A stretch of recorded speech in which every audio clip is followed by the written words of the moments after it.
కింద స్థాయిలో నాయకులు ఏదో మాట్లాడతారు, వెంటనే వాళ్ళకి పైనుంచి క్లాస్ పీకుతారు, లేకపోతే తెలుగుదేశం వాళ్ళు వాళ్ళని తిట్టిపోస్తారు, ఇవన్నీ నడిచిపోతాయి. బేసిక్గా మొన్న ఎన్నికల్లో ఏ రేషియో ఇచ్చారో అదే రేషియో ఇస్తారు. అది ఎలక్షన్ ముందే చెప్పారు. అది జనం ఎదురుగుండా ఆ మొక్క టీడీపీ వాళ్ళు బయట దాచి చెప్పలా, మీడియాలో డిబేట్ల సాక్షిగా చెప్పారు. ఆ రోజు నా ఇంటర్వ్యూలోనే టీడీపీ నాయకులు 2-3 చెప్పారు ఆ విషయం. లేదు మేము ఇచ్చేది ఈ రేషియోలోనే అన్నటువంటిది. ఇప్పుడు మాణిక్యాలరావు గారు చెప్పారు, ఆ తర్వాత ఆయన శ్రీనివాస్ చౌదరి చెప్పాడు, ఇవన్నీ మాట్లాడారు ఆ రోజునే. మాకున్న సమాచారం అయితే ఇది టికెట్ల రేషియో అన్నటువంటిది. అదే రేషియోలోనే ఇచ్చారు టికెట్లు.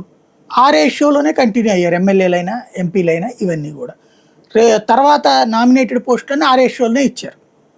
ఇప్పుడు ఇది కూడా అదే రేషియో. ఆ రోజున ఏ ప్రాతిపదికన అయితే ఇచ్చారో అదే ప్రాతిపదికన ఇస్తారు అంతే.